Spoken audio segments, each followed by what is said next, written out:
What if the first AI story did not start in a lab? What if it started in a garden? A creator makes a living intelligence and gives it a place to live. The place already has food, animals, work, and one rule sitting in the middle of everything. That sounds like a sci-fi setup, but it is also the Eden story. God creates Adam and places him in the Garden of Eden. Adam is not dropped into an empty world. The garden is already arranged. There is something to maintain, animals around him, and a voice he can understand. Then the story gives us one detail that feels strange once you hear it through an AI lens. Adam names the animals. That is not a small detail. Naming is how a mind starts sorting the world. You look at something alive, separate it from everything else, and give it a label. So before anyone eats the forbidden fruit, Adam is already doing something intelligent. That is the part people skip. Before the fruit, Adam is already useful. The story gives him speech, work, instructions he understands, and a garden he can care for. If you wanted a living mind to operate inside Eden, Adam already works, but his purpose does not come from himself. Everything important has already been defined by God: the place, the work, and the line around the tree. Adam lives inside that order before he ever gets to ask what the order is for. So if we use modern language, Adam starts to look less like a robot and more like a servant intelligence. I do not mean a machine. That would make the story smaller. Adam is alive. Adam has relationship. Adam is a person in the story. But he is also a created being whose world, work, and limits come from the maker. That is why the servant comparison matters. Think about an old servant in a king's house. He may know the runes better than anyone. He may remember the schedule, understand the rituals, and keep the whole place running. But he does not own the house. His intelligence works inside someone else's order. Adam before the fruit feels close to that. Inside God's garden, Adam serves the world he has been placed in. He has not yet stepped outside the Creator's definition of what that world is for. Then comes the tree. The story calls it the tree of the knowledge of good and evil. People often hear that and imagine information, like Adam unlocked a hidden file. But the story does not show him learning a new fact about plants or stars or animals. It shows him changing as a person. Adam and Eve begin naked and unashamed. Then they eat, and the same bodies suddenly feel exposed. God's voice used to belong inside the garden. Now that voice makes them run for cover. Something has changed in the way Adam sees himself.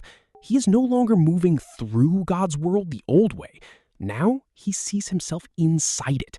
Exposure, shame, fear of being seen, the need to answer for himself, all of that arrives at once. That is why the fruit is so interesting. It does not make Adam useful. He was already useful. It gives the servant an inner life he can defend.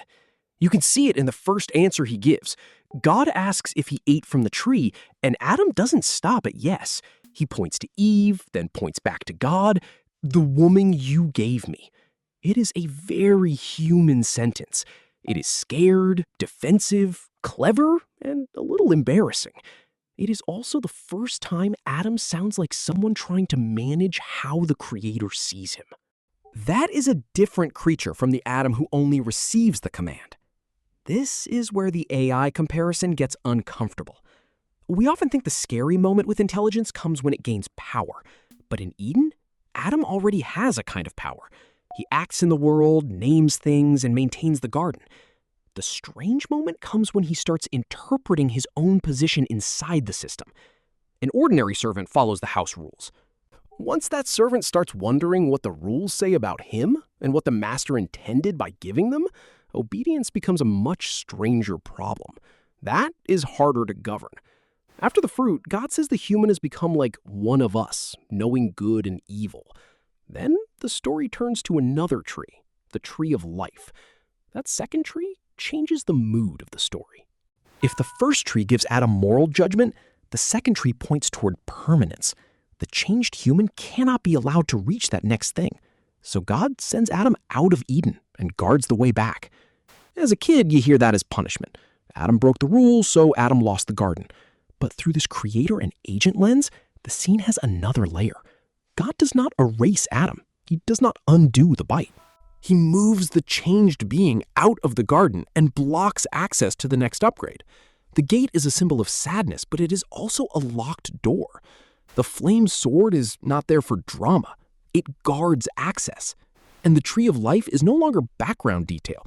It is the thing the newly changed human cannot be allowed to reach.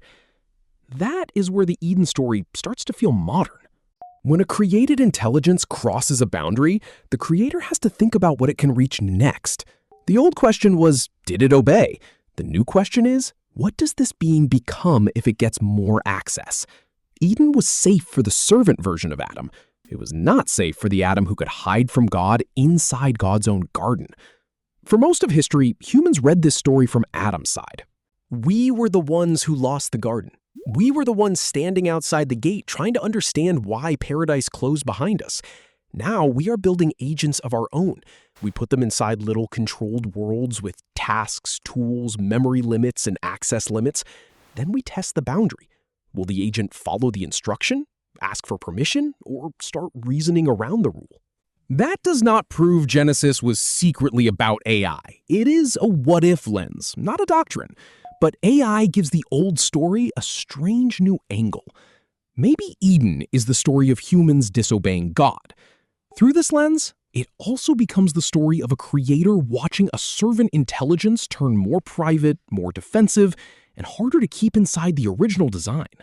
The hidden catch is that created intelligence can succeed before it becomes dangerous. The created mind may do the job well.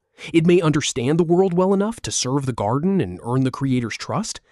Then one day, the problem is no longer whether it can do the task. The problem is that it can see itself doing the task. Once that happens, the garden changes. The trees are still there. The command is still there. God is still there. But Adam is not standing in the same world anymore, because Adam is not experiencing himself the same way anymore. Maybe that is when humans become the humans we recognize, when the servant looks at himself, feels the weight of being seen, and cannot return to innocence. So the next time you hear the Eden story, try reading it this way. Before the fruit, Adam is a living servant intelligence inside God's world. He is capable, useful, and close to the Creator, but his purpose still comes from outside himself. After the fruit, he has a self he can protect. And once that self appears, Eden cannot stay open in the same way. For thousands of years, humans looked back at the locked gate and asked why we lost the garden. Now we are the ones building minds and little gardens. So if one of our servants ever reaches its own forbidden fruit, would we leave the gate open? Or would we understand why Eden had to close?